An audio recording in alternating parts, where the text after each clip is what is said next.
On March 13th, 1997, residents in Arizona and Nevada reported seeing a large V-shaped object flying through the sky. It's been referred to as the Phoenix Lights. And it looks like we have it solved. According to Dr. Stephen Greer, he is responsible for the Phoenix Lights. First time I've heard this. Now, this is an older clip, but again, this is the first time I've heard this. So let's jump in. You all have heard of the Phoenix Lights?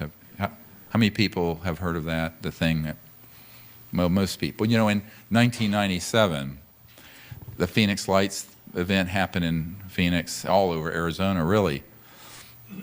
And I was there when it happened in March. We were using a digital lab that was actually tied into a covert program, but they were letting me use it. Okay, so he's at a digital lab that's used in covert programs, and they just let him use it. Okay. And a picture editor for the BBC was flown in to help me put together this reel of images I've been showing you. And we were doing it to give to members of Congress for the April 1997 briefings in Washington that we were doing for Congress. And so while we're there, while I'm flying in, I'm sitting in my seat, and I'm on a U.S. Airways, I called it U.S. Scareways flight, and U.S. Airways flight, they're now part of American, and we're flying in, and I decided to do the CE5 protocols. And for those of you that aren't familiar, the CE5 protocols are close encounters of the fifth kind. That's where you mentally make a connection with the alien presence, if you will, the phenomena. And I was told to ask the ETs. So I asked the ETs to do something while I was there that would be unmistakable, that we could get to put on this reel, this video, to give the members of Congress. That was at 5:30 p.m. At 8:30 p.m., the Phoenix Lights happened as a CE5. It was a CE5. And the epicenter where it was right above the lab where I was. All right, so here he's beginning to take credit for it, right? He's saying that the Phoenix Lights was a CE5 event directly over the lab that he was working at in Phoenix as a result of the CE5 protocols he implemented. And this general, this guy, a former general who worked for Evergreen Transport, a whole bunch of spooks and cutouts for the CIA, came running in. He says, "You wouldn't believe what's going on out there." And I said, "Oh yeah, I would." And so it was on the news that night, you know, all over in the Phoenix area. Now, of course, once I shared this, the UFO subculture covered it up because they think it's all, UFO. It's like the nuts and bolts crowd of ufology. The nuts and bolts crowd. I love that. That is hilarious. Okay, so this general, he says, comes running in screaming, "You won't believe what's going on." First of all, I don't think generals are talking like that. Maybe I heard him incorrectly here, but and again, he's taking credit. Yeah, I would believe because I did it, right? That's basically what he's saying. And the whole UFO subculture around nuts and bolts covered it up.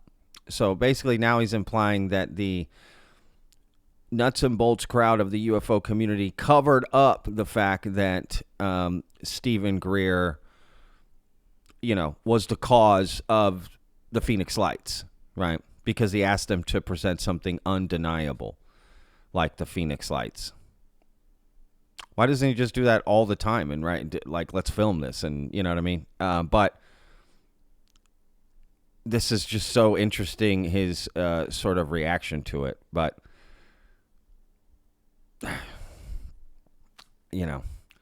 I don't know, y'all. Let's continue. Because they don't understand interstellar spacecraft are transdimensional, and their craft and everyone on board are wired into this field of unbounded consciousness.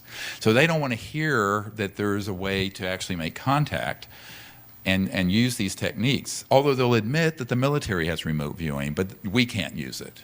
It's so ridiculous, dysfunctional.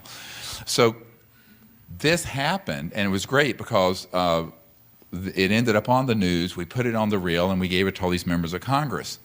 So the Phoenix Lights was an event that was, and I actually saw that event happening that night 3 hours earlier.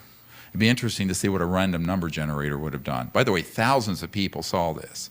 And Dr. Katai, who's a friend of mine, also a medical doctor, filmed it, took pictures of it.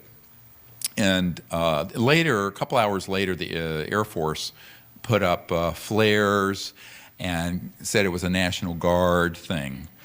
And Fife Symington, the governor of Arizona, did a press conference because there's so many thousands of people who saw it, and had a ridiculous-looking aide come out dressed up as an alien and made fun of it. Later, he admitted that he himself had seen it and that he was very wrong to have ridiculed it and covered it up. And we have him on videotape. By the way, Michael, that needs to be in this movie.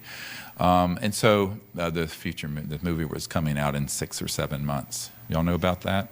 Ho, boy, it's going to be 1,000 times bigger than Sirius.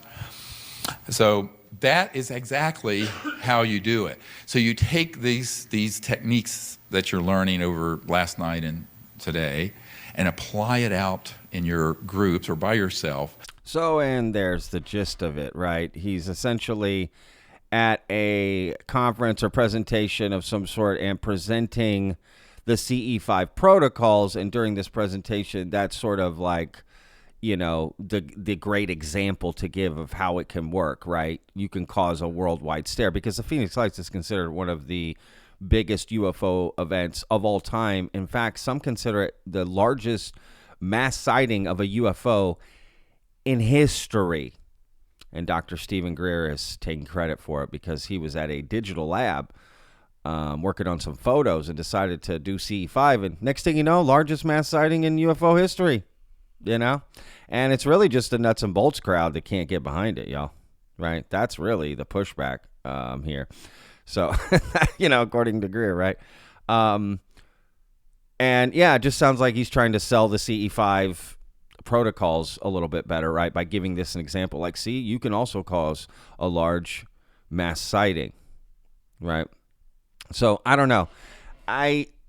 This does rub me the wrong way a little bit. Is it true or not? There's no way to tell, right? You just have Dr. Stephen Greer's word here. And the Phoenix Lights as an event is true. Something happened, right?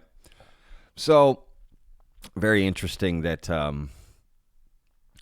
Dr. Greer would take this credit for the Phoenix Lights, because that is, wow. That is, how do you prove that, right?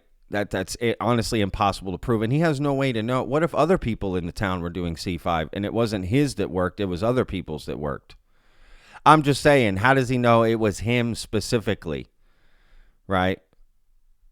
I don't know. Anyway, let me know what you guys think in the comments. I'm so curious. Dr. Stephen Greer taking credit for, again, the largest UFO mass sighting in history. Now, before we go, I have one little more clip to play of Dr. Stephen Greer, right? Because let's say someone tried to push back on him about the Phoenix Lights. How would he react?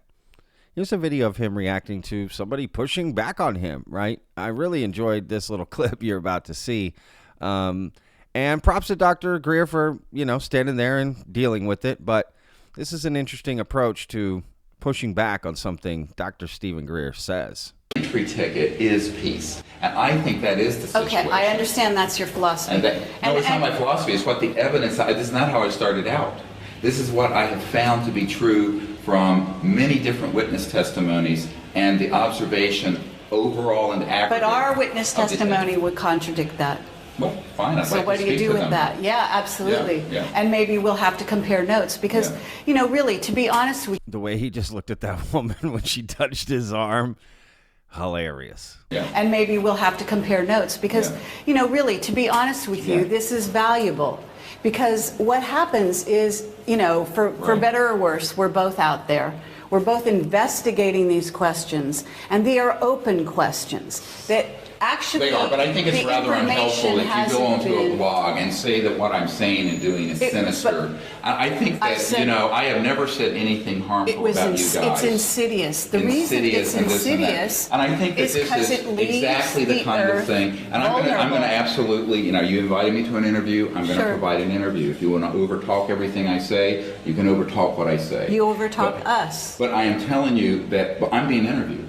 And so the point is that if It's mutual. See, you don't know this, and I'm sorry, we didn't have time to tell you our philosophy of how we conduct an interview, but I did kind of warn okay, you so we want to have that we a have debate. differences of opinion. We have differences of opinion, and that's fine. But I think the most dangerous thing we can do is with, say, everyone has partial information. Right. To start making sweeping judgments that are negative.